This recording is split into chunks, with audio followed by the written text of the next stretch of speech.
I'm Andrew Schwartz, and you're listening to The Truth of the Matter, a podcast by CSIS where we break down the top policy issues of the day and talk with the people that can help us best understand what's really going on.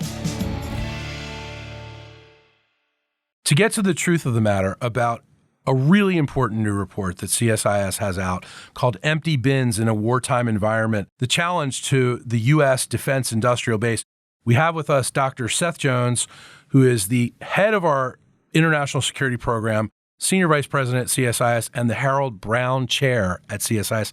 Seth, you're my most frequent guest on Truth of the Matter, and there's a good reason for that. Welcome back. Andrew, it is always an extraordinary pleasure to be in your company.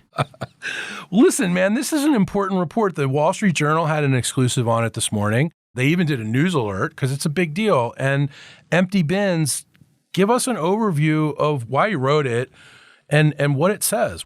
Well, Andrew, since the subject of this is the truth of the matter, the truthful answer to the question about why I wrote it and why we wrote it is because it was actually our president, John Hamre, that suggested that we take a close look at the state of the defense industrial base and how well it was prepared to fight a protracted war and how much it was on a wartime footing. And the idea really was less about war fighting and more also about deterrence. Do we have a defense industrial base that was able to deter a major adversary? And if deterrence fails, to fight effectively, the entire centerpiece of the U.S.'s national defense strategy is extended deterrence.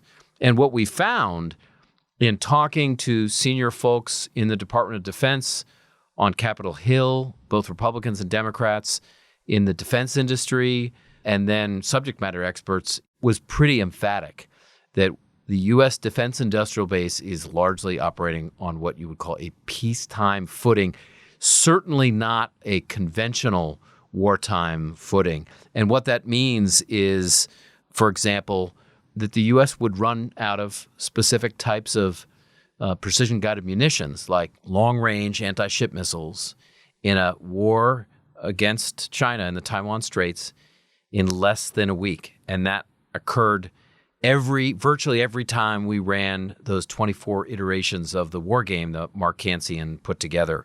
And that just highlights that how are we going to deter if the industrial base can't even get us through a week with some critical munitions in a war with China? And this is along the lines of already strained industrial base because we're providing some assistance to Ukraine in a war we're not even fighting. So those are a couple of the highlights, and we'll go into more detail, but that's really what started us down this road. So if I understand this right, we commonly think that the United States defense industrial base is huge and mighty and can produce an endless supply of weapons, and these are the best weapons in the world. They're the most technologically sophisticated. They're expensive, but we invest a lot in defense. What you're saying is that because we're supplying Ukraine to the extent we are, and because production is functioning at a peacetime rate, not a potential wartime rate, we're running out of stuff. Well, the war in Ukraine and a war in the Taiwan Straits would be very different. The war in Ukraine is largely a ground war, or to some degree an air ground war. And it's a conventional war. It's not an insurgent war. It's not like in Iraq or Afghanistan. Yeah, a war in the Taiwan Strait would be largely a sea or an air-sea battle. So they are different and require different types of munitions. I think the point, as we looked at it, was that the U.S. industrial base does a lot of things. We've got a lot of weapon systems. But I think what the war in Ukraine actually showed is that a war involving major powers in a conventional fight, as opposed to an insurgency where you're focused on trying to defeat the Taliban or ISIS, these are non-state actors, it's industrial style. What does that mean? It means that you shoot lots of medium range, sometimes short range, long range munitions from artillery, from aircraft, from naval vessels. Stuff breaks down regularly. You need lots of spare parts. Stuff gets blown up. Your tanks get destroyed. Your howitzers and artillery get destroyed. You need a constant supply. It became very clear early on, as the U.S. was preparing for World War II, for example, after watching what was going on in Europe, that this kind of war was going to require a sustained industrial base focus. So the point here is that our industrial base is not geared towards supporting a protracted conventional war. And this is the environment we're now operating. We have a Russian invasion of Ukraine. That's a conventional war. And we have heightened tension in the Taiwan Strait. That would be a conventional war, maybe a nuclear war if there's escalation. So this is, in a sense, starting to push the defense industrial base to deal with the environment that now exists, not the one of the last 20 years or the last 50 years. It's the one that now exists against China and Russia. That's the bit. We're seeing huge gaps there. So how did this problem come about? Is it just because suddenly we're supplying Ukraine to the extent we are, and that's a protracted conflict, and we're giving them stuff that we would traditionally have just stockpiled and sitting in a warehouse and ready to go? Is that what happened here? Well, I mean, I think what certainly happened on the Ukraine side, first of all, that assistance has been critical to aiding the Ukrainian government against the Russians. It has those HIMARS, Stingers, other weapons, 155 millimeter howitzers and ammunition, the Javelin anti-tank missile systems. They've been really helpful in preventing the Russians from overthrowing the government in Kyiv, and then for pushing them back from some of the early lines of control. The problem is, as we started to see, the U.S. aid started to deplete U.S. stocks of Stingers. We didn't have a lot of stockpiles. Those munitions production lines had largely gone cold. It started to become a problem with stocks of 105 millimeter howitzers and ammunitions. Started to be a problem with Javelin anti-tank missiles. What I think took some people in the government by surprise is how much a conventional war like this is an industrial war. How much you've got to rely on repeated stocks of these things because you use them up so fast. The Russians are constantly barraging Ukraine with weapons. Ukrainians are shooting it back. You run out of stockpiles in ways we didn't have these problems in Iraq and Afghanistan because, we didn't shoot these kinds of missiles. So what's different now in terms of the U.S. industrial base? I would think the U.S. industrial base would be chomping at the bit to try to produce more of this stuff. What's the holdup? Well, there are a couple of problems that we found. One is contracts, for example. So one of the challenges, particularly with munitions, is that we don't see a lot of multi-year contracts. And so industry is often very hesitant to produce large stockpiles of weapons that may or may not ever be purchased by the Department of Defense. In addition— Wait, hold on. Explain that. So the calculation here is industry can only produce what they're hoping the federal government's going to buy, so you can't overproduce, because if you overproduce, then you, the company, are stuck with the stockpile that you can't sell. Is that right? Correct. So this is why for some big ticket items, including with some ships or aircraft, they've got multi-year contracts. The government will build a submarine, will tell the industry exactly how many submarines over a period of time that it's going to buy. With munitions, it's a very different story. It's generally done on a yearly basis for most munitions. And then what we often see is a number of services, like the Marine Corps, for example, at the end of the fiscal year may decide it doesn't want to buy the munitions that it said it was probably going to buy. It pushes them into some platforms that it has a much bigger interest. So in industry speak, it's what's called munitions become a bill payer. So this is why there's a lot of hesitancy from industry to build munition stockpiles. They're not going to do it unless the government pays for them. So one of the things that's been an issue is multi-year contracting for munitions. And it's something the department has increasingly talked about. The National Defense Authorization Act in 2023 has highlighted, let's do multi-year contracts. So we give industry the money and the timelines to build. One other thing is timelines. It takes a lot of time if you want to build those stockpiles or you want to build factories to produce, say, munitions. Think for a moment, the timelines for building a lot of the long-range munitions like an LRASM, a long-range anti-ship missile, or a JASM, or JASM extended range, they're roughly a 2-year production timeline to get just the first deliveries of the missile. So you can't fix this stuff quickly. You're talking about years. If you want to increase the size of a factory, defense companies generally will have to buy a bigger chunk of real estate because that factory has to be within a certain distance from a local population. So then you've got to pay more insurance for. I mean, this stuff takes enormous time. It doesn't happen quickly, there's an urgency to this issue. We're seeing that I think based on the security environment we're in, that we highlighted significantly. Like this stuff, if you're going to make these changes in 2025 and 2026, you got to do it now. You can't make them and expect them to be 2023 changes. So even if you're the best industrial base in the world, and undoubtedly the United States is, and even if you're the best at building these munitions and all that, what you're saying is that if the planning equation doesn't work out right, we could really be stuck. And right now, it appears that we're stuck unless we do something pretty quickly.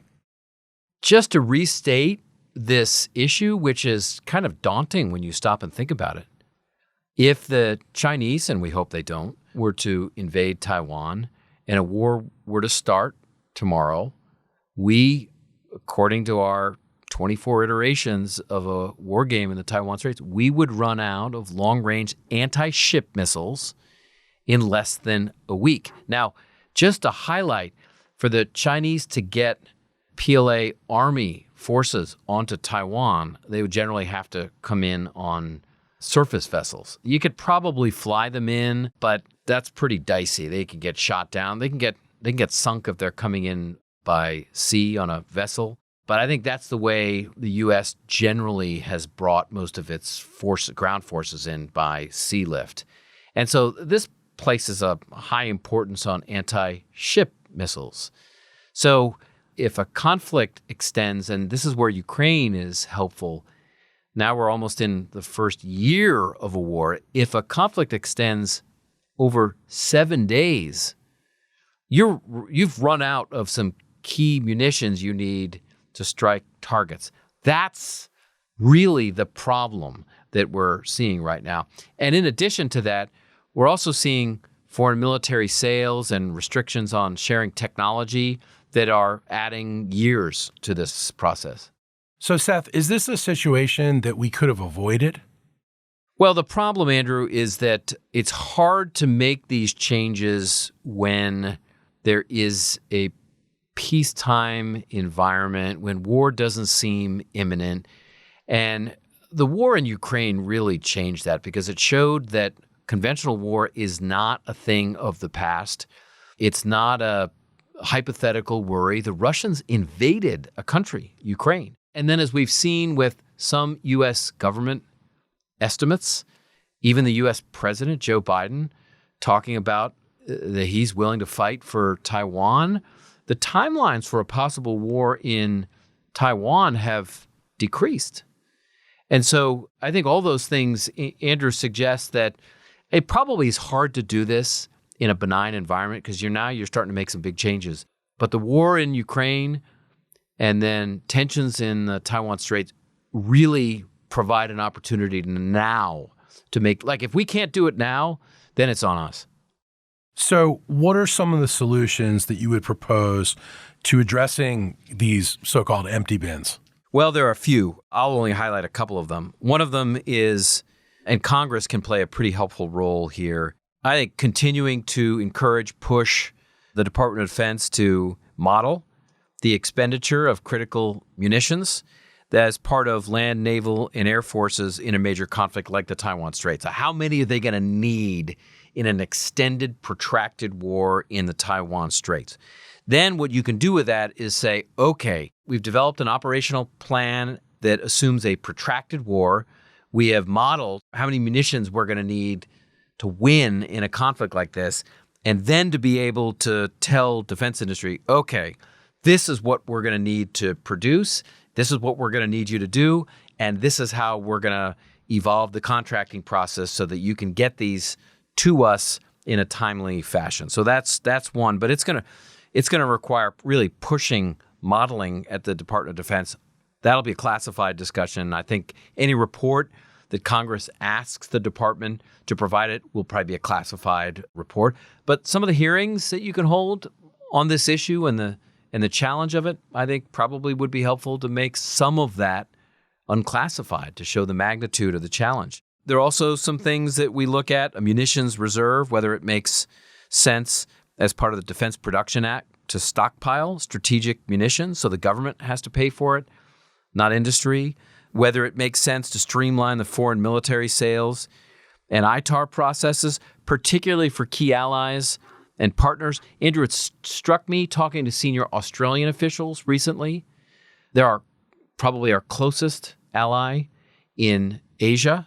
They're part of the Five Eyes intelligence sharing network with the British, the Canadians, and New Zealand. Right, which makes them different than Japan and South Korea. Makes them very different. The level of trust and intelligence sharing is like really no other outside of that Five Eyes community. Yet, several senior officials complained repeatedly that the timelines to get key weapon systems from the U.S., it takes forever because of the foreign military sales.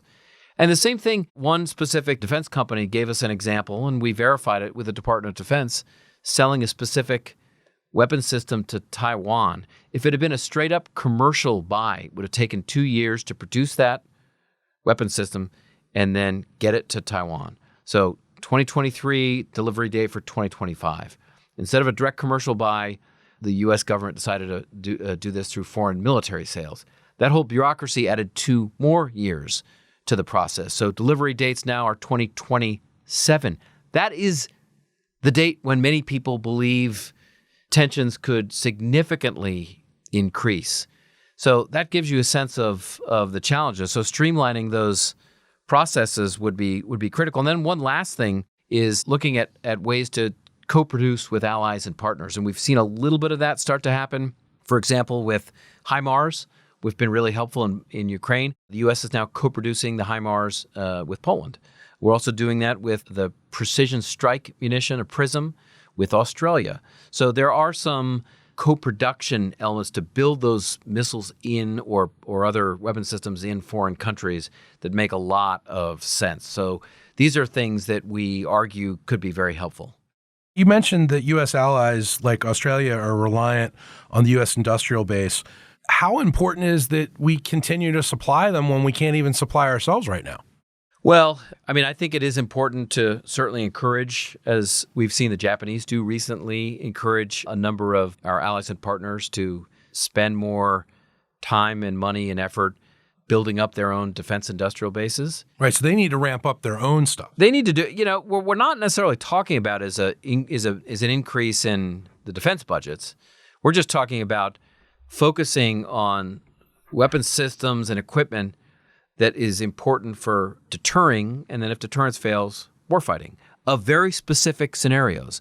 One's, for example, with in the Taiwan Straits or with the Russians in Eastern Europe. So it's not about necessarily expanding, increasing the defense budget.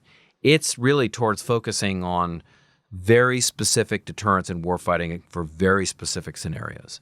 Seth, now that we've brought this to light with your report and it's circulating in the media now. It's circulating on Capitol Hill, within the administration, certainly within the Defense Department, and clearly within the defense industrial base.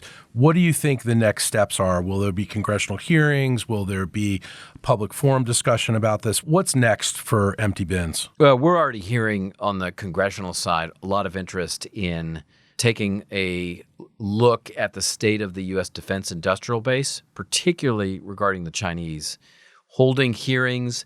And then the National Defense Authorization Act was helpful in pushing this issue forward, but figuring out sustained solutions to fixing some of these problems, not just on a yearly basis. And I think holding the Department of Defense's feet to the fire on making changes within the bureaucracy, the way that it's a different scenario from the pre-World War II scenario, but at least getting on a footing that we can effectively deter. Because, again, how do you deter China if you run out of munitions, key munitions, in less than a week of a war how do you deter them? They know this. They know we're running out. We know or this. Or could run out, yeah. And so how do you deter them? That becomes very hard. So it's not just about war fighting, it's about deterrence.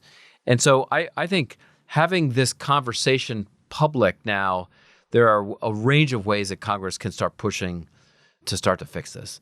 Just so I understand this clearly, the Chinese know that we're overextended in this space.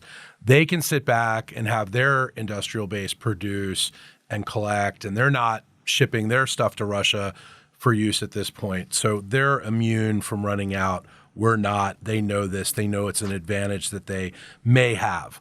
We know that they know that. So what is the level of urgency here in remedying this problem?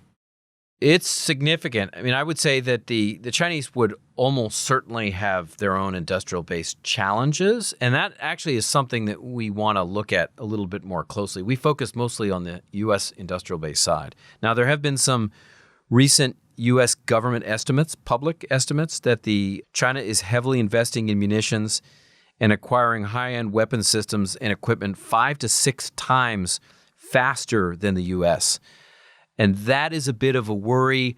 I think what we have to do is assess to what degree and how much that would impact China's ability to fight an extended war. I mean, one of the things that's interesting here is a number of the conflicts that one can envision take place in China's backyard. That has some advantages because it means that the Chinese can bring a lot more quickly.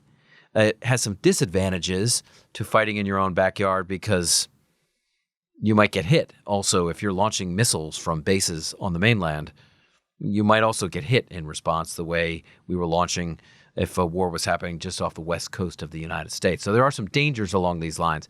But I think the issue is there's a huge urgency to this if we're serious about deterring China.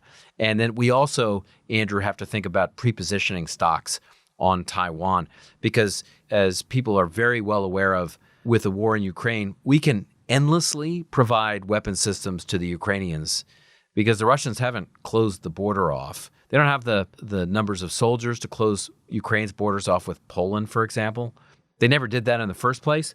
A war happens in Taiwan, and the Chinese are going to blockade the island. You can't get anything in or out of that island once war starts. So it's a very different situation, which means we need to operate with a sense of urgency.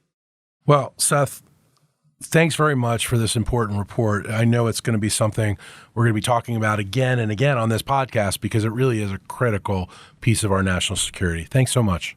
Really appreciate it, Andrew. Thank you so much. If you enjoyed this podcast, check out our larger suite of CSIS podcasts. From Into Africa, The Asia Chessboard, China Power, AIDS 2020, The Trade Guys, Smart Women, Smart Power, and more. You can listen to them all on major streaming platforms like iTunes and Spotify. Visit csis.org/podcasts to see our full catalog.